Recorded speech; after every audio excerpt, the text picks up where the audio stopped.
Hello, hello, welcome back to my channel. So today we have these candles. We all have them in our house, given as gifts. We buy them for different holidays. They have these lovely labels on them. They have different lids, and we burn them and we toss them because they're dirty and just whatever. Well, today, step by step, to show you how to turn these candle jars into functioning works of art and crystallized containers that you can use to put just about anything in. So stay tuned for step by step. So let's get right into it. This video is going to be step by step on 3 separate jars and the lids and how I did all of the steps. And I hope that you try this. When you have these candles, and they can come in teeny little ones or like those mason jar style or this style, obviously you have to get the wax out first. I've tried a million different ways, and the easiest way is just letting it melt as much as possible down to the bottom where you can see the like little metal tabs that hold the wicks in. So I poured it out. I just used an old egg crate so it can cool down and turn into solid wax. And then I get the little wicks out, and you can use like a spatula or a spoon, paper towel or something, and just get all the soft wax out of the jar. And then you can use a degreaser or a cleaner, like a spray cleaner. You can use rubbing alcohol. You can soak them in Dawn dish soap just to get the rest of the kind of main wax and residue out of the inside of the jars. And then once you do that, you have the outside of the jars you have to deal with and the labels. So the label on this red candle, that is the easiest label to deal with. These labels come off so easy with a little bit of heat. Just use a little heat. You can even use a blow dryer, and they will peel right on off. The difficult labels are the more paper-backed labels that are on the bottom. Now, you don't necessarily have to remove them. I've actually seen some people put that cork that people use for like the bottom of coasters. I've seen people use that before on the bottom of like jars. You could cover it up with a vinyl sticker. You could just leave it or paint over it. I just like them to all be gone. So you can try heat to remove any type of label. If that doesn't work, you can then go to an X-Acto knife or razor blade and try to scrape them off that way. You just have to be very careful on frosted glass or colored glass like this one, which I ended up soaking with Gooby Gone, which I get at like Home Depot.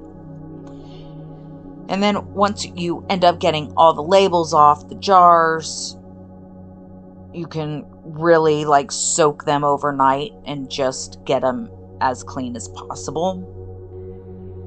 And then what I did with one of these candle jars was use this Rust-Oleum. It's frosted glass. It's really great spray paint for windows and art projects. And I didn't like the clear glass. And I like when you have the frosted glass, you could put so much more in it. It doesn't really matter what you put inside because it doesn't take away from the beauty of the top. So I just use this in just thin light coats and let it dry, and then you'll see at the end how it looks when it's all frosted. And from there I just work on the lids. Now if you are an epoxy person, it's just the same basic steps you use for any project. You tape off. On these, I taped off kind of the rim. I wanted to see a little bit of the rim color, the original. You could tape off more on like the inside of the lid, and then that way the entire edge of the lid would also be covered with the epoxy. So I am going to be showing the colors I use per lid, and then the steps that I use of how I pour. And then I'll come back and talk about the next step.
Okay, and now we're at this stage where the next day it's cured for 24 hours.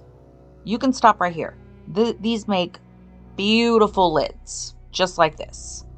I'm going to take it to the next level and crystallize them. You could also, if you're into using like vinyl and Cricut cutting machines and things like that, you would put your vinyl on at this point, or you could doodle something or paint something on it. This would be the stage you do that. So I'm going to end up crystallizing them. I speed up the crystallizing process because I think it took me probably an hour to an hour and a half to actually crystallize all 3 of the lids. So I completely speed that process up for you to see just the basics of what I do. And I used everything from natural stone, fire glass, glitter glass, real crystals, actual like glitter and chunk glitters. And then I completely cover it all and flood coat it with. So I have some detailed video and pictures of each of the lids coming up at the end. And other than that, I really hope I inspired someone out there to upcycle their older candle jars just sitting on a shelf somewhere or in a cabinet. And I would love to see what you guys do. I'm on all the social media platforms, so tag me in your creations. I love to see them. And other than that, there will be more content like this. If you enjoyed it and you like DIYs, you like upcycling and thrift flips, please subscribe. That would be great.